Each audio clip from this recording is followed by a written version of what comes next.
Assalamualaikum warahmatullahi wabarakatuh. Salam rahayu sakum tumati sahabat gitu Pamungkas dimanapun Anda berada. Syukur kita panjatkan kehadirat Allah Subhanahu wa Ta'ala yang telah memberikan kita kenikmatan, yaitu nikmat yang paling tinggi, nikmat yang paling utama, yaitu nikmat sehat. Karena dengan nikmat sehat kita bisa melaksanakan segala aktivitas kita sesuai dengan bidang dan profesi kita masing-masing. Kalau kita sehat, kita bisa berbuat apa saja, kita bisa meraih sukses, meraih kejayaan. Dan saya pesan kepada teman-teman, selalu berpikir positif, selalulah berpikir positif. Lupakan pikiran-pikiran yang negatif. Karena apabila kita terus berpikir positif, maka akan timbul suatu kebaikan-kebaikan. Kalau kita senantiasa berpikir negatif, maka akan timbul hal-hal yang tidak baik. Maka senantiasa teruslah berpikir positif. Apabila kita dijahati orang, walaupun kita punya kemampuan yang luar biasa, punya kehebatan yang luar biasa, maka teman-teman senantiasa mengalah. Tidak perlu kita melawan, teman-teman. Kalau kita dijahati orang, sudah kita mengalah saja. Karena apa? Karena kita harus mampu untuk mengendalikan diri, mampu untuk ikhlas menjalankan kehidupan ini, teman-teman. Jadi banyak sekali di luar sana orang-orang yang kurang baik dengan kita, jahat dengan kita, maka ikhlaskanlah. Karena apa? Karena apabila kita dengan ikhlas, maka kita akan mendapatkan suatu amalan kebaikan. Itu nanti akan menjadikan rezeki kita semakin baik. Semua yang kita kerjakan menjadi suatu kebaikan-kebaikan dan menjadi amalan untuk kita. Jadi segala yang kita inginkan nanti semakin baik, semakin kuat, teman-teman. Kalau kita senantiasa dianiaya oleh orang lain, nah itu teman-teman. Jadi kita harus ikhlas menerimanya. Nah itu tidak masalah. Makanya teman-teman senantiasa harus selalu berpikir positif. Supaya apa? Supaya hati kita aman, damai, dan sejahtera, teman-teman ya. Nah itu kalau kita berpikir positif, kita selalu tersenyum, kita selalu amanah, kita selalu ikhlas, maka semua akan menjadikan kebaikan untuk kita, menjadikan amalan yang terbaik untuk kita. Bukan berarti kita takut, bukan berarti kita kalah. Nah, karena yang terberat adalah pengendalian diri kita, teman-teman. Kalau kita itu mampu mengendalikan diri, insya Allah semua apapun yang kita kerjakan itu akan menjadi kebaikan-kebaikan. Itulah sekedar saran dan pendapat dari saya Gitu Pamungkas, masukan-masukan dari saya. Dan seperti biasa, di sini saya akan berbagi cerita tentang apa? Tentang kebudayaan, tentang warisan leluhur dari nenek moyang kita, teman-teman.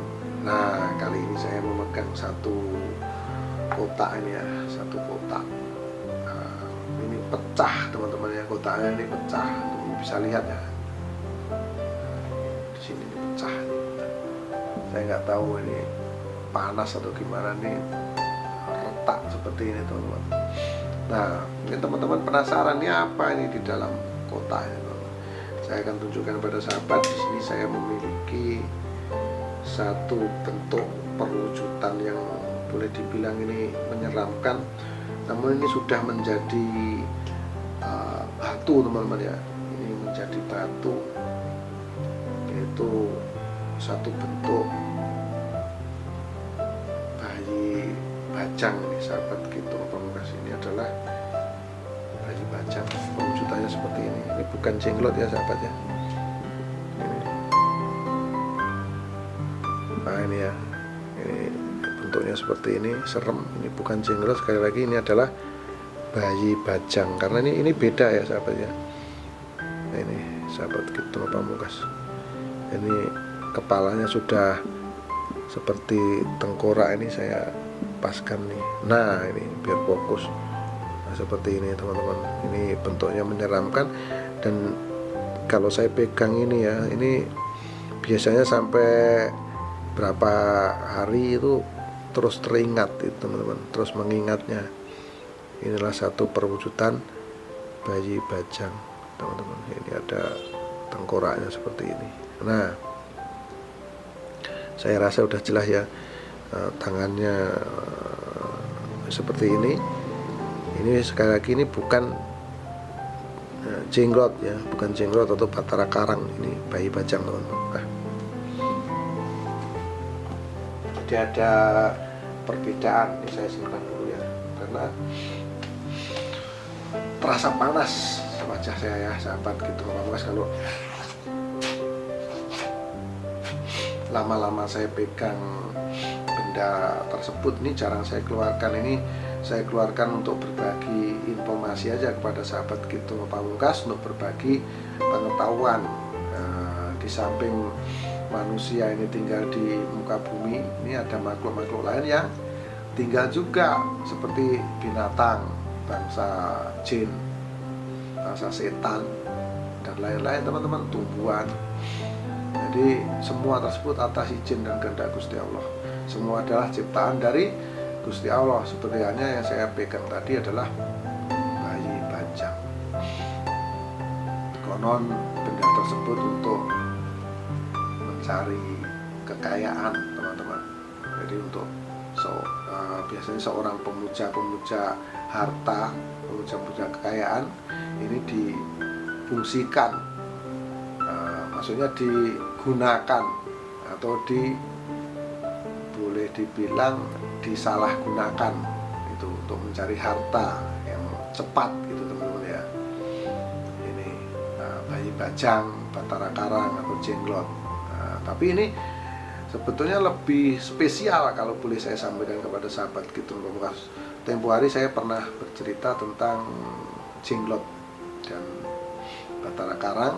Kalau kali ini saya cerita tentang bayi bajang teman-teman. Jadi saya suka koleksi ya kan, koleksi saya banyak sekali. Jadi ini salah satunya bayi bajang. Jadi saya tunjukkan kepada pemirsa Kitron Pamungkas biar ini untuk menambah wawasan, untuk menjadi pembelajaran untuk kita. Nah itu konon cerita ya, memang bayi bajang ini untuk mencari kekayaan, untuk memuja bangsa jin atau setan, jadi untuk mendapatkan kekayaan secara instan. Nah inilah dengan media bayi bajang, dengan ritual-ritual khusus teman-teman. Jadi bukan bendanya itu aja disimpan terus bisa jadi, itu tidak. Jadi harus dengan tata ritual khusus. Nah, dengan ritual itulah maka mungkin keinginan orang tersebut bisa terwujud atau terpenuhi. Nah saya sendiri juga belum pernah mencoba, saya juga tidak punya keinginan untuk mencoba teman-teman. Ya, saya punya, saya koleksi, saya simpan. Jadi banyak sekali benda-benda yang saya koleksi, saya simpan. Nah, kalau tempo hari sekali lagi saya sampaikan ada batara karang, ada jenglot. Kali ini saya tunjukkan kepada teman-teman sahabat Kitron Pamungkas, ini adalah satu perwujudan bayi bajang yang konon juga bisa mendatangkan rezeki, mendatangkan harta secara instan. Sekali lagi dengan tata ritual khusus. Nah, kalau tidak kita ritual khusus, tidak akan bisa teman-teman. Nah, gimana cara ritualnya Kitron Pamungkas? Jadi saya mohon maaf pada teman-teman, saya tidak bisa sampaikan di sini ya, di forum terbuka ini bagaimana cara ritual khususnya, karena ini menyangkut banyak hal. Jadi boleh dibilang ini private teman-teman. Ritualnya bagaimana, ini private, jadi tidak bisa saya ceritakan di sini. Nah inilah kalau kita menggunakan media bayi bajang untuk meraih kekayaan secara instan. Nah, sekali lagi video ini dibuat bukan untuk apa-apa, ini hanya untuk mengedukasi teman-teman, hanya untuk menambah pengetahuan, menambah pengalaman akan keunikan, kehebatan yang ada di bumi pertiwi, yang ada di Nusantara, di Indonesia tercinta. Banyak sekali teman-teman cerita-cerita tentang hal-hal yang sifatnya supranatural yang ada di negara kita. Nah, kita harus bangga dan harus terus melestarikan. Paling tidak kita tahu, paling tidak kita bisa paham akan hal-hal seperti yang saya sampaikan tersebut. Nah, salah satunya yaitu tadi, sosoknya menyeramkan, bendanya kecil, nah, tapi bukan jenglot atau batara karang, yaitu adalah bayi bajang. Untuk apa bayi bajang? Untuk memuja kekayaan. Nah, demikian yang saya sampaikan, ya, saya berikan informasi untuk teman-teman Kipturno Pamungkas. Semoga ini bisa menambah wawasan pengetahuan teman-teman sekalian. Mohon maaf atas segala kesalahan, karena kesalahan mutlak milik manusia termasuk saya Kipturno Pamungkas, dan kebenaran hanya milik Allah Subhanahu wa Ta'ala. Akhirul salam, wabillahi taufiq wal hidayah. Wassalamualaikum warahmatullahi wabarakatuh. Salam rahayu sagung dumati, salam persahabatan sedunia dari saya, Kipturno